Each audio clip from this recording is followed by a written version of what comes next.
जीवों की फोटोग्राफी जितनी दिलचस्प है उतनी कठिन भी।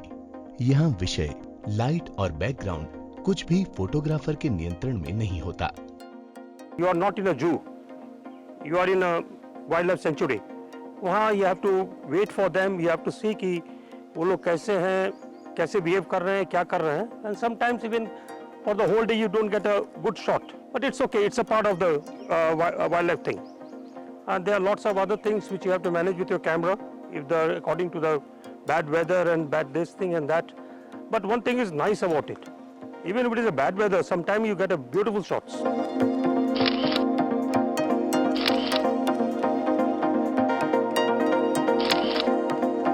वन्य जीवों के सुंदर दृश्यों को कैमरे में कैद करने की इच्छा जंगल का पर्यटन करने वालों को वन्यजीव फोटोग्राफर बनने की प्रेरणा देती है।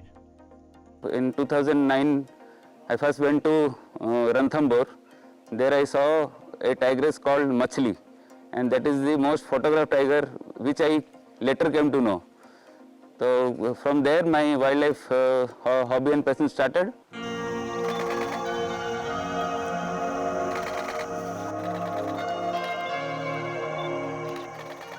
बीसवीं शताब्दी में जॉर्ज सिरस तृतीय पहले व्यक्ति थे जिन्होंने रात में वन्यजीवों की फोटोग्राफी की।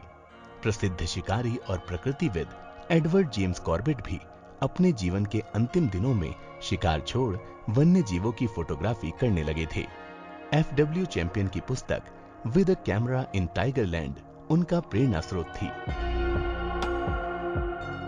वन्यजीवों की फोटोग्राफी करने के लिए फोटोग्राफी के कौशल के अतिरिक्त फील्ड क्राफ्ट का ज्ञान भी आवश्यक है।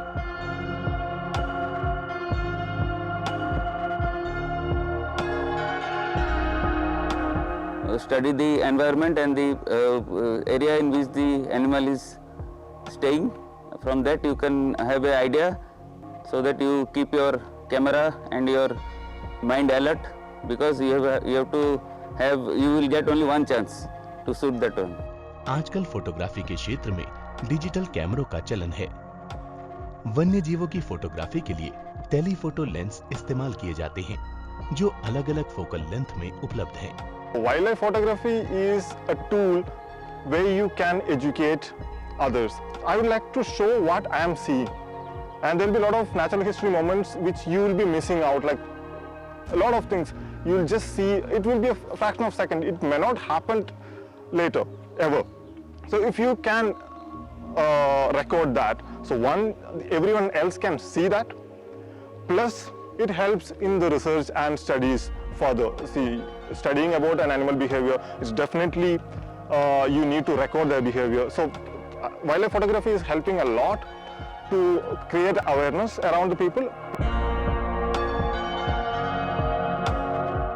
अधिकांश फोटोग्राफर वन्य जीवन की फोटोग्राफी के लिए कैमरे में एपर्चर प्रायोरिटी मोड का इस्तेमाल करते हैं, ताकि लेंस में उपलब्ध अधिकतम एपर्चर प्राप्त हो सके और उसके साथ मेल खाती शटर स्पीड कैमरा अपने आप सेलेक्ट कर लेता है और प्रकाश में बदलाव की स्थिति में फोटो सही आ जाता है। जरूरी नहीं कि आप जब भी जंगल जाएं आपको आपकी सफारी में टाइगर दिख जाए, तो आपको लगातार टाइगर जाना टाइगर सेंचुरीज में जाना पड़ता है टाइगर को कैप्चर करने के लिए, जो मेजर वाइल्ड लाइफ है, चाहे वो एलिफेंट्स हो, टाइगर हो। और तो ये ऐसा है कि आपका फ्रेम बनाते हैं जो फ्रेम आपको कहीं नहीं मिलता। तो ये है कि यहाँ पर जो फ्रेम की लैंडस्केप की वजह से जो सब्जेक्ट है उसकी जो ब्यूटी काफ़ी इन्हेंस हो जाती है, और हमें ऐसा लैंडस्केप मिलता है कि जो सब्जेक्ट है उसके तरह सुंदर बनाता है कि हमें वैसा सुंदरता, चाहे वो टाइगर हो, एलिफेंट हो या बर्ड्स हो, कुछ भी हो, ऐसी सुंदरता में कहीं और देखने को मिलती नहीं है। वन्य जीवों की फोटो लेते समय एक सुरक्षित दूरी बनाकर रखना आवश्यक है। अधिक पास जाने से कुछ वन्य जीव आक्रामक भी हो सकते हैं।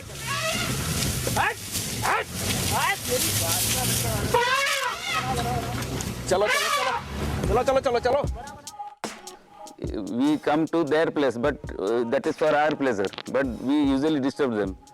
So I think it is better if we maintain some decorum and give the animal their space. Don't go too close to the animal. Let them enjoy and we should enjoy. Photography के विभिन्न क्षेत्रों में वन्यजीव photography सबसे अधिक रोमांचक है। And it's more challenging, more adventurous, and there is a bit of adrenaline rush. Man, you really get excited कि हाँ कुछ पाए आज हम। वन्य जीवों की फोटोग्राफी के लिए आयु की कोई सीमा नहीं है। स्कूली बच्चे बहुत कम आयु में ही वाइल्ड लाइफ फोटोग्राफी को गंभीरता से ले रहे हैं।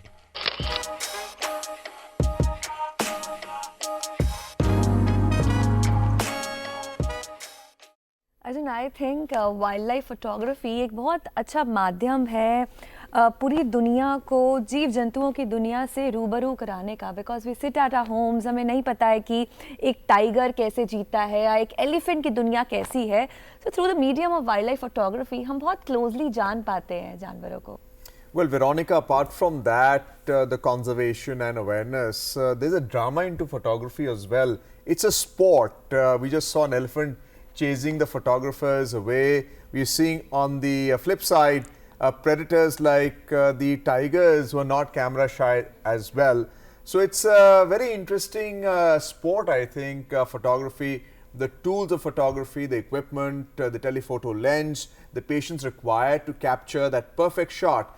So that, I think, is really the fun of being a wildlife photographer. And to enjoy that fun, Veronica, we have two eminent photographers of different age groups. Yes, yes. Today, I mean, sports कहें या art कहें, दोनों ही कहना गलत नहीं है। और wild life photography के विषय में चर्चा करने के लिए आज हमारे साथ स्टूडियो में है Brij Kishore ji, who's a wildlife photographer. Sir, very warm welcome to you. नमस्कार। और साथ ही में हमारे साथ है a very young wildlife photographer Shaurya Pratap Bisht. A very warm welcome to you. नमस्कार। So photography is an art and a sport as well, and as we can see on our Doordarshan morning show, we have Shaurya Pratap Bisht, who's only 11 years old, and on the flip side we have Brij Kishore, who's 43 years old. He's an HR professional as well. Both are able to take time out. Shaurya, of course, has school commitments as well, but both have a passion for photography. So let's begin with Brij Kishore ji. Again, another contrast. You enjoy shooting birds, whereas Shaurya enjoys shooting wildcats, tigers and elephants. Why birds for you, Brij? Birds क्योंकि bird actually अगर bird photography as a genre देखा जाए तो ये difficult है, physically intensive है।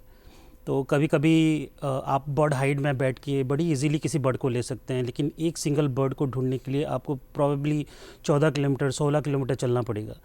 तो मैं जिस लाइफस्टाइल में हूँ जॉब के बाद और जो सिटी बिजी लाइफ होती है, तो अगर आप पीस ऑफ माइंड ढूंढते हैं और साथ में आपको फिज़िकल एक्टिविटी भी चाहिए होती है, तो आपको कोई ऐसी हॉबी चाहिए जो आपको लाइफ में एक्टिव रखे और आपका एक मोटिवेशन है कि आप बर्ड्स की तरफ जा रहे हो। आप इस पे ध्यान नहीं दे रहे हो कि आप कितना किलोमीटर चल रहे हो, कौन से हिल पे चढ़ रहे हो, क्या फिज़िकल एनवायरमेंटल कंडीशंस हैं। कभी आप रेगिस्तान में हो, कभी स्नो पे हो, कभी जंगल के अंदर जा रहे हो। से कंपेयर टू मेरी जो सोच है, जैसे आप टाइगर की फ़ोटोग्राफी करोगे तो आपको बेसिकली गाड़ी में फॉर ऑब्वियस रीजंस आपको गाड़ी के अंदर ही बैठ के करना होता है, बट उसमें बहुत सारी क्रिएटिविटी आप कर सकते हो गाड़ी के अंदर बैठ के। बर्ड फोटोग्राफी में आपको बर्ड के पास जाना पड़ेगा, उसके पास जाना पड़ेगा। तो उसके लिए चाय के बागान के नीचे उतर के 1 किलोमीटर 2 किलोमीटर आप चढ़ के जाओगे, जंगल के अंदर आप चल के जाओगे, पहाड़ों पे आप चढ़ोगे। So this encourages active lifestyle which I prefer, which I like most. The second reason is bird में वैरायटी बहुत सारी हैं। 1100 से ज़्यादा हमारे स्पीसीज हैं इंडिया में, और पूरे इंडिया में आप कहीं पे भी चले जाएं आपको डिफरेंट बर्ड स्पीसीज मिलेंगी। कलर डिफरेंट होता है और उनके फीचर्स बहुत डिफरेंट होते हैं। That encourages me, there are so many colourful birds, especially if you consider Uttarakhand, Himachal and the entire north east for that matter. जैसे मैं सिक्किम गया था तो वहाँ पे जो बर्ड्स के कलर्स हैं वो इतने ज़्यादा वाइब्रेंट, इतने ज़्यादा अच्छे हैं कि आपको वो एनकरेज करता है कि the red one, the yellow one and the so one and so forth. सो हमारे पास एक बर्ड है, उसका नाम है नवरंग, इंडियन पित्ता। उस बर्ड का नाम नवरंग इसलिए रखा गया क्योंकि उसमें 9 कलर्स हैं। आधे कलर्स आपको दिखाई नहीं देते, बट जैसे ही वो उड़ना स्टार्ट करेगा आपको उसके फेदर कलर्स जो हैं मोर प्रोमिनेंटली दिखाई देने लगेंगे।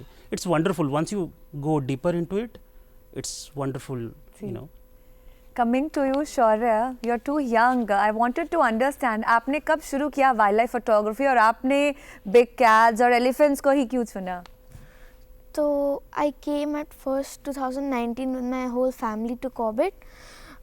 Unfortunately, I couldn't see anything. Then I got interested with this jungle, with the whole habitat of Corbett and the landscapes. So on my birthday, we came to Dikala, which is one very famous gate at Corbett. तो हम अंदर गए और मेरे को और शौक लगा जानवरों का, टाइगर का, और तब मैंने 2021 से फोटोग्राफी स्टार्ट करी. मैंने अपने पापा का पुराना कैमरा लिया और उससे खींचना स्टार्ट किया. तो आप अपने आप को कैसे तैयार करते हैं before a shot, and what is the equipment you carry for taking a photograph of a tiger और an elephant? What goes into this whole photography? So I use a beanbag for photography, which is basically a pad which stabilizes your camera. So I place it on my gypsy rod, and we are waiting for the animal to come. I have set my whole shutter speed and my exposure, and I'm ready for it to come. Whenever it comes head first, I can get that shot of it. जी. Yeah. तो ब्रिज, जैसे कि थोड़ा हम जानते हैं कि पक्षियों की दुनिया या जानवरों की दुनिया थोड़ी सी अनसर्टेन है, हमें नहीं पता है कि कब क्या शॉट मिल जाए, तो बहुत पेशेंस तो चाहिए ही, साथ में साथ फिजिकल बॉडी, मेंटल हेल्थ, ये सब भी चाहिए. तो ये सब आप कैसे मैनेज करते हो? साथ में you are working also, so how do you manage so many things together to follow your passion of photography? Rather काम करने के बाद, बिजी लाइफ के बाद, वही एक स्पेस होता है जिसमें आप नेचर के साथ बहुत ही डीप लेवल पे कनेक्ट हो सकते हो. मुझे पहले से बचपन से ही नेचर से प्यार था. मैं काफ़ी जंगलों में रहना या नदी के पास जाना, पहाड़ों में जाना पहले से ही पसंद था. तो ये जब आप बिज़ी हो जाते हो और आपकी सिटी लाइफ का जो प्रॉब्लम्स होता है उससे आप दूर जाना चाहते हो, एक पीस ऑफ माइंड ढूंढते हो, तो जब आप फोटोग्राफी करने के लिए जंगल के अंदर जाते हो, नेचर को देखते हो, उनकी वहाँ पे for that matter in Delhi NCR better oxygen के लिए आप बाहर जाते हो, तो आप नेचर के साथ बहुत ही एट अ डीपर लेवल आप कनेक्ट करते हो, और तब आपको पता चलता है कि life is so big, we are just a small part of it. यही मुझे सबसे ज़्यादा पसंद है. रेदर मैं अपनी छुट्टियों को बचाता हूँ और उसमें से टाइम निकालता हूँ, वीकेंड्स को क्लब करता हूँ, and that's how I manage my hobby as photography. Shaurya, timing is very important, time of the day. तो क्या आप सुबह फोटोग्राफ खींचना पसंद करते हैं या शाम को? Is there a blue hour when the light is optimum? क्या आप उसको प्रेफर करते हैं when you take a shot? Do you tell your father कि पापा मुझे अभी शॉट लेना, अभी शॉट नहीं लेना है?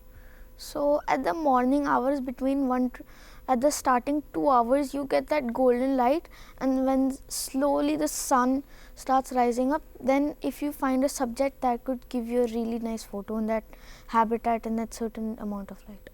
So how do you adjust your camera? So first I start off with my shutter speed according to the light, then I mess with my exposure. I sometimes minus it if the light is too bright. Then sometimes I increase the exposure if my light is a little less. आपकी inspiration कौन रहा है wild life photography में? Whom do you look up to? I look up to Deep Rajwar uncle. He is a 2020 BBC award winner. And I understand your photographs are also in the SCM residence at Uttarakhand. Could you tell us something about that photograph of the tiger you took, which is now adorning the wall? So the first tiger that I captured was from Jim Corbett Fato Gate. So that's a recently opened gate, and the interesting thing about that is that the tiger has a cut on its ear and it's sort of bleeding, and like it had its back whole time, his face to the other side. It looked at us 3-4 times, and that only gave me the photo. Great. बहुत सारी जगहें हैं, अच्छे point. Even Delhi is also a good place to watch birds and do bird photography. Where all places you go and get your pictures? Delhi में काफ़ी सारी जगह हैं. दिल्ली एनसीआर में यू हैव धनोरी वेटलैंड जो ग्रेटर नोएडा के पास है. You have Surajpur wetlands bird sanctuary that is again in greater Noida. Delhi में ओखला बर्ड सेंचुरी। अगर हम गुड़गांव की तरफ जाते हैं तो गुड़गांव में you have Sultanpur, then you have Sultanpur flats, और हरियाणा में काफ़ी सारे वेटलैंड्स हैं उसके आसपास, मंडोती और भी काफ़ी सारे हैं। फरीदाबाद में there are two places, one is in Gurgaon, the place is called Bhondsi nature park, and Faridabad में एक जगह है, गांव का नाम है मांगर।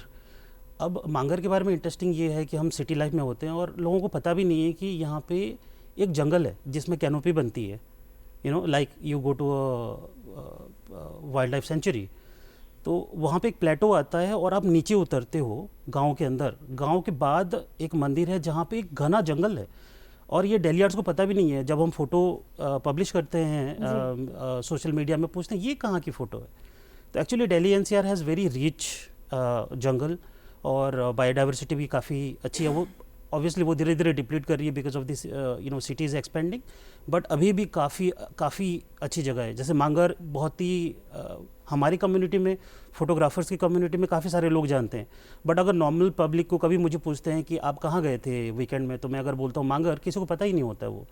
सो it's like that, so you have to go and explore places around Delhi NCR, it's beautiful. Right, ज़्यादा दूर भी जाने की ज़रूरत नहीं है, आसपास ही बहुत सारी चीज़ें हैं। 20-30 किलोमीटर के अंदर आप काफ़ी सारी चीज़ें हैं जो आप जाके एक्चुअली में देख सकते हैं।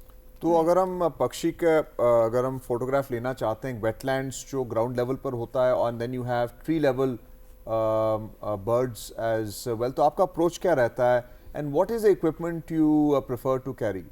सो मैं अभी यूज़ कर रहा हूँ सोनी का mirrorless camera and 200-600 lens. Normally जब आप वेटलैंड में जाते हैं और आपको पता है कि यू नो आपको क्या करना है, अगर मुझे डक्स जैसे हैं उनको फ़ोटो लेना है तो मैं उसको ट्राइपॉड में लगा लूँगा। अगर मुझे फ्लाइंग शॉट चाहिए एट अ डिस्टेंस तो वो प्रॉब्ली ट्राइपॉड मोनोपॉड से हो जाता है। बट अगर वो अक्रॉस आपको पैनिंग शॉट लेनी है कि वो उड़ता जा रहा है, पैनिंग शॉट लेनी है, तो you can do it hand held. But most of the time मैं मोनोपॉड और गिम्बल उसमें सेट एक होता है, मोनोपॉड के ऊपर गिम्बल लगता है, गिम्बल में कैमरा लगा के मैं नॉर्मली, ये मेरा नॉर्मल प्रोसेस है। मैं ट्राइपॉड कम यूज़ करता हूँ, बट बहुत सारा टाइम, जैसे आप राजस्थान अगर जाएंगे तो आपको ज़मीन में लेट के, क्योंकि वहाँ पे बर्ड्स नीचे बैठती हैं, तो ज़मीन में लेट के आप ले सकते हो। वेटलैंड्स में भी जा रहे हो तो वहाँ पे काफ़ी सारे बर्ड्स आपको नीचे मिलेंगे, तो ज़मीन में लेट के on your belly and then you get to the eye level and take the photo. आप पहाड़ों में जाएंगे तो नॉर्मली बर्ड्स आपको या तो खाई में मिलेंगे या फिर अप मिलेंगे, आई लेवल पे बहुत ही कम मिलते हैं। तो आप वहाँ पे मोनोपॉड, ट्राइपॉड का बहुत अच्छे से आप उसको यूज़ कर सकते हैं। The only issue is you need to be technically very sound, क्योंकि आपका जो इक्विपमेंट्स हैं उसको कैसे यूज़ करना है, कब उसको बड़ा करना है, छोटा करना है। जब तक आप उसको लेग्स को आप बड़ा करोगे तब तक बर्ड उड़ चुकी होगी। तो you need to be very habituated. Plus it is very also important that you remember everything of your settings of your camera, you know, not back in your mind, rather back of your thumb. You should be so habituated कि situation आया तो you need to know what buttons to press and then come back to, आप एक portrait shot ले रहे हो, all of a sudden वो bird जो है वो fly करना start करता है, तो आपके पास choice है, मैं high shutter पे जाऊँ, मैं लो शटर पे जाऊँ। हाई शटर पे जाऊँगा ग्रेन आएगा फोटो में, लो शटर पे जाऊँगा तो मुझे फ्लाइंग शॉट नहीं मिलेगी। It's your choice. और अगर आप चॉइस को बेहतर प्रोफेशनल बनाना चाहते हो तो आपको बैक इन माइंड पहले से ही सेटिंग बना के रखनी है किसी बटन में, कि एक बटन दबाओ, पोर्ट्रेट वाले मोड से इमीडिएटली आप फ्लाइंग वाले मोड पे चले जाओ, just you know, so mirrorless allows you to do that. Over a period of time when you learn it तो नॉलेज होता रहता है। एक ना रिफ्लेक्स बन जाता है, जैसे कोई चीज़ अटैक करे तो आप you know you duck and you try to protect yourself. Likewise, अगर आपको ऐसा लगा कि अभी एक्शन होने वाला है, then you press the button. So it comes with a lot of practice. जी। तो शौर्य, you also do a lot of practice. आप कौन सा कैमरा यूज करते हो and is it easy to understand a camera? I use Nikon D850 with a 200-500 mm, and the ABC to learn of a camera is the shutter speed, the ISO and the aperture. But what I do, I keep my ISO on auto mode, as if we don't have enough time to, you know, quickly change the ISO along with the shutter speed, and you have like minimum of 5 seconds for the subject to cross quickly. So ISO is usually all the information that you're trying to pick from what you're looking at through your viewfinder, and the pixel is a color quality you're looking at. So how do you adjust your camera? What are you looking at when you look at a subject like a tiger or an elephant? So if I'm looking for a tiger and he's crossing the road, so I would kind of like extend the whole background, and just if he's going quickly, I would adjust my shutter speed like above 3200 as he's going fast. And if the subject's going slowly, I can like increase minus my shutter speed, and I mean minus my exposure and decrease my shutter speed a little. So you're basically trying to understand how much light goes into the Yes. camera, and that is exposed in the image itself. Yes. Bridge, किशोर जी, आप white balance भी use करते हैं. I think you have a preference for that also when you take a shot. मैं neutral रखना चाहता हूँ. So neutral जो white balance होता है वो 5000 केल्विन होता है. उसके beyond there are creative options that is there in the camera, you can always use, but I don't prefer using that. मैं अगर ऐसा कुछ करना चाहता हूँ तो मैं उसको पोस्ट प्रोसेसिंग में करना चाहता हूँ. और मैं मैनुअल शूट करता हूँ और मैं रॉ शूट करता हूँ, यू नो. तो रॉ में एक फ़ायदा होता है कि अगर आप जो भी लाइटिंग कंडीशंस है उसके अकॉर्डिंगली आप अपना जो सेटिंग्स है वो चेंज कर सकते हो, और बेटर लाइट कैसे फ़ोटो में आए. अगर आप मेरा फोटोग्राफी स्टाइल भी देखें तो मुझे अंधेरे वाला या डार्क मूडेड फ़ोटोज़ मैं नहीं लेता normally. I don't prefer that. मेरा जो जॉनर है इन बर्ड फोटोग्राफी, मैं बेसिकली कोशिश करता हूँ कि मेरी फ़ोटो में लाइट्स बहुत अच्छी आए, बैकग्राउंड भी लाइट में हो, सब्जेक्ट भी लाइट में हो. उसका फ़ायदा ये होता है कि आप अगर जितना डार्कर फ़ोटो लेंगे फ़ोटो में उतना ग्रेन आएगा. लेकिन अगर लाइटर आप लेंगे, आप एक मैं एंगल से फ़ोटो ले रहा हूँ तो उस एंगल से डार्क आ रहा है, but if I change my angle, अगर वो लाइट आ रहा है, आई वुड प्रेफर दैट. सो बाकी लोग खड़े होकर लेते रहते हैं, मैं अपना पोजीशन चेंज करता रहता हूँ. I keep on changing it, you know. But then there are times कि एक छोटा सा होल होगा, सिर्फ इतना सा, तो उसके थ्रू आपको करना है, तो उसमें आपके पास ऑप्शन नहीं होता है कि आप लाइट लोगे या जो आपके हाथ में आ जाए, because it's wildlife very unpredictable.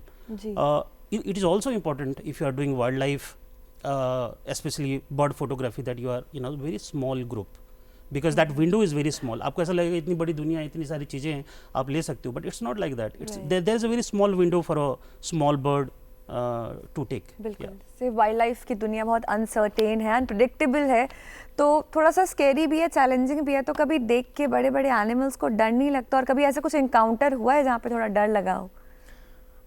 Like since today, from the last 2 years, I have had no such dangerous encounters with any big mammals or tigers or elephants. But sometimes I do get a little scared when the tiger gets a little too close. Like we are standing and the tiger gets a little too close. So you remain still during that time? Requires a lot of patience. I keep clicking the photos. So how many photographs do you click in one go? I mean, when you see a subject, animal, a tiger, how much time it takes for you, and how many photographs do you click? Because it's a digital camera. Yes. So how much time? So what happens, like when it's coming out of the bush, I burst on the subject, as we can get some shots also looking at us out of the bush also. And then when it just keeps crossing, then I just like click one after one. Like I don't burst, I just click single shots. Okay, so you're looking at quality and what is catching your eye. What could be good out of that. Why not birds? Birds I haven't started yet, and now I'm going to, with elephants along. Brij Kishore ji, we can see the photograph of how Shaurya has been performing as a photographer as well. Any message for photographers all around? Yes. How should they follow their passion, and what is it about photography that really gets you? Yeah. तो मेरे पास बहुत सारे messages हैं, but I take 1 or 2. Normally bird photography में लोग क्या करते हैं कि वो बर्ड जैसे ही दिखता है वो भागते हैं, अगर वो उड़ता है तो उसके पीछे भागते हैं, but you never get that shot. अगर इवन इफ आप भागते भी हो तो वो आपको प्रॉपर शॉट नहीं देता है, ब्लर आ जाएगा उसमें. नहीं, वो पीछे से होगा, साइड से होगा, परफेक्ट फोटो आपको कभी भी नहीं मिलेगा. बट आप अगर वेट करो, नेचर को अलाउ करो कि वो आए, आप चुपचाप बैठे रहो, आप हिलो मत, तो बर्ड आपके सामने आके बैठ के क्लोज फोटो देके जाएगी. टाइगर में जब टाइगर की फोटोग्राफी होती है 20-20 गाड़ियाँ एक साथ उसके चारों तरफ लगा देते हैं, बट जो रियल फोटोग्राफर्स हैं वो क्या करते हैं, they would go in weekdays, they will take time, probably there would only 1 vehicle और 2 व्हीकल, तो टाइगर भी कंफर्टेबल होता है, आप भी कंफर्टेबल होते हो, तो the tiger would yawn, it would sleep, it would they would play together, so they उनको स्ट्रेस लेवल नहीं होता है. सिमिलरली इन बर्ड फोटोग्राफी अगर आप नेचर के साथ मिलके हो, आप ज़्यादा हिल नहीं रहे हो, ज़्यादा मूवमेंट नहीं कर रहे हो, उनको थ्रेटन नहीं कर रहे हो, bird would stay at the place, it would not fly off immediately, it will give opportunity to that's one. The second is you have to learn your gadget. Don't go on a shopping spree कि सोनी ने और एक launch कर लिया, cannon ने launch कर लिया नया प्रोडक्ट, जाके खरीद लो. नहीं, पहले जो डिवाइस आपके पास है, क्या आपने वो सारे फीचर्स टेस्ट कर लिए? आपको पता है वो जो डिवाइस आप यूज़ कर रहे हो उसमें बहुत सारे फीचर्स हैं जो आपको नहीं पता है. जो मैं आज भी मैं 2.5 साल हो गया मैं अपना सेट यूज़ कर रहा हूँ, मैं अभी तक उसके सारे फीचर्स अभी तक मैं कंप्लीट नहीं कर पाया हूँ. Think of that, so you have to know your camera very well before you change to the other. So that is my suggestion. So Shaurya, बहुत सारे और भी लोग हैं जो वाइल्ड लाइफ फोटोग्राफी करना चाहते हैं, आप उनको ज़रा बताओ कि शुरुआत कैसे करें और अपने पैशन को कंटिन्यू कैसे रखा जाए. So to start off wildlife photography, some people have to know a little knowledge about wildlife, then come into photography. Quite interesting take here, Veronica. Where we have two different opinions. They're not different; they actually are integrated. But over here, we are Shaurya saying that depth knowledge of the subject that you are shooting is very, very important, because say we can predict, we can project कि हमें करना क्या है with our camera बिल्कुल. हमने शुरू में बात की थी डीप थॉट और हार्ड वर्क की. I think wildlife photography में भी ये दोनों ही चीज़ें बहुत ज़रूरी हैं. You need to have the knowledge about your topic, your subject, you have to spend time with the camera, also hard work also. कभी कभी ऐसा भी होता है कि नहीं दिखते हैं बर्ड्स, नहीं दिखते एनिमल्स, बट पेशेंस रखना भी बहुत ज़रूरी है. Well, thank you so much, thank you both of you for sharing important knowledge with both of us. और हमारी वाइल्ड लाइफ नॉलेज काफ़ी बढ़ती जा रही है दिन ब दिन. And our viewers as well. Let's not forget our viewers of the Doordarshan Morning Show. We like to thank Bij Kishore and Shaurya Pratap Bisht for being with us on the program and giving us an extensive view of their experience in wildlife photography. Next up is the opportunity for other wildlife photographers to show what they have shot on Shot by Chance. Shot by chance में इस बार हमने शामिल किए हैं 3 दर्शकों के photo. पहले photo में आप देख सकते हैं कि कोतवाल यानी ब्लैक ड्रैंगो पक्षियों का एक झुंड पॉन्ड हेरॉन पक्षी से भोजन के लिए छीना झपटी कर रहा है और एक ईग्रेट ये सब नजारा देख रहा है. ये फोटो रायगंज पश्चिम बंगाल से प्रतीक चौधरी ने भेजा है. दूसरे फोटो में एक मैना अपने बच्चे को भोजन खिला रही है और ये फोटो भेजा है दीप चौधरी ने सिलीगुड़ी पश्चिम बंगाल से. तीसरा फोटो भेजा है नागेन बरुआ ने दुलियाजन असम से. इसमें एक चमगादड़ चट्टान पर उल्टा लटका हुआ है. अंधेरे में लिया गया फोटो बहुत ही रंग बिरंगा और खूबसूरत दिखाई पड़ रहा है. ये तीनों फोटोज भेजने के लिए हम प्रतीक चौधरी, दीप चौधरी और नागेन बरुआ का दूरदर्शन की ओर से हार्दिक धन्यवाद करते हैं. यदि आपके पास भी जंगल में लिया गया कोई दुर्लभ फोटो या वीडियो है तो आप हमें इस एड्रेस पर मेल कर सकते हैं ddmorningshow23@gmail.com. Well, the most colorful segment of our Wednesday's edition is the shot by chance. चाहे वो ड्रोंगो पक्षी हो, चमगादड़ हो या मैना की वो खूबसूरत सी पिक्चर, all three वो very beautiful. हम अपने सभी व्यूअर्स को बहुत बहुत धन्यवाद करना चाहेंगे for this contribution. अगर आपके पास भी कोई ऐसी पिक्चर्स हैं, something that you've shot by chance, तो हमारे साथ ज़रूर शेयर करें. हमारा ईमेल एड्रेस है ddmorningshow23@gmail.com.